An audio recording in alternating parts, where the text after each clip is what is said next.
Maar en dan zo'n lokale ondernemer, die heeft zijn winkel op orde en die wil meer aan marketing wil die gaan doen of naar buiten treden. Ja.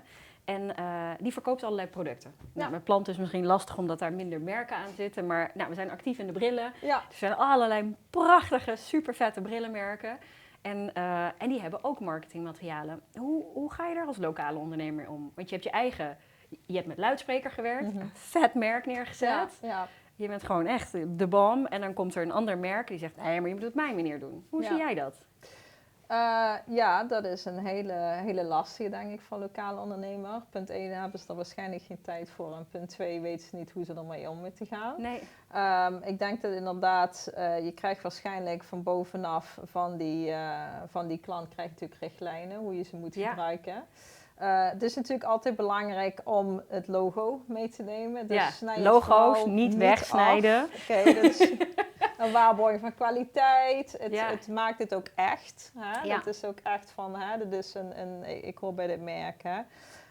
En ik denk dat dat heel belangrijk is. Dus waardeer en behandel de tools die je krijgt ook echt hoe ze behandeld moeten worden. Ja. Kijk, je hebt natuurlijk uiteraard wat vrijheid. Ja. Hè?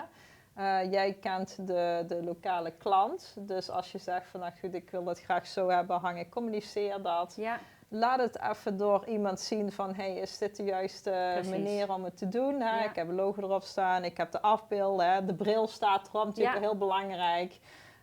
Dat alle elementen qua communicatie goed staan.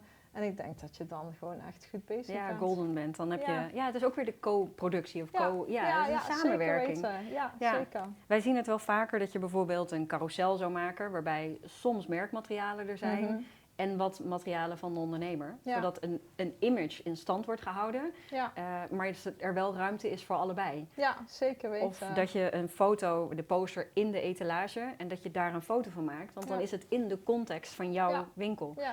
En dan heb je het wel gecombineerd op een professionele manier. Ja, dat precies. Kijk, en dat kan je weer naar buiten brengen. Zeggen op social media of op de website of misschien wel advertenties online. Ja. Dus dan heb je een combinatie van en dan krijg je ook echt de klantel, zou ik maar zeggen, naar de winkel zelf. Je zegt, hey, dat heb ik gezien, kom eens binnenlopen. Ja. Je hebt ook dat soort merkbrillen, zou ik het zo zeggen. Vind ik interessant, want de logo stond erop, dus ik weet wat het is. Ja, precies. Inderdaad, ik weet dat het merk was. Ja, ik herken het. En dat is natuurlijk ook wel heel erg belangrijk. Hè? Dus dan zeg ik al niks afsnijden, want anders herken je niet meer. Dan weet je niet meer hoe en wat.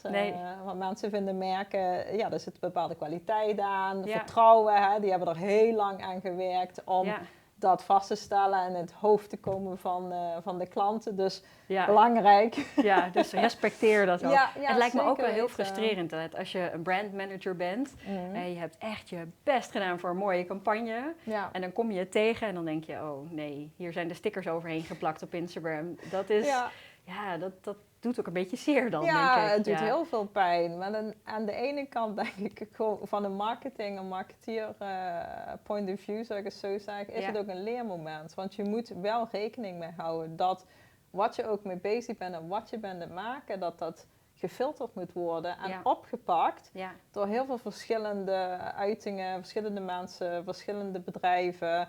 Dus je moet rekening houden dat je eigenlijk dingen maakt die wel implementeerbaar zijn. Ja. Dus die assets die je naar mensen verdeelt of over de bedrijven of de winkels verdeelt, dat die wel op een juiste manier gebruikt kunnen worden. Ja, en gemakkelijk ook. Ik zag ook Dropboxen met TIFF-files die dan niet gedownload kunnen worden. Ja, daar kun je niks mee. Nee, als je op je telefoon zit, nu wil ik dit naar Instagram delen. Ja, dat nee, lukt veel niet. te groot. Ja. Dat soort dingen. Dus ik denk wel dat er echt rekening mee moet worden gehouden. Dus dat is misschien ook een leermoment. Dat even oké, volgende keer denk ik dat we dit en dit, weet je wel. Je kan ook dingen klaarzetten, mooie PNG's. Kun je gebruiken voor online. Grotere bestanden doen voor de posters. Precies. Dus het gewoon mooi gecategoriseerd wordt op die manier.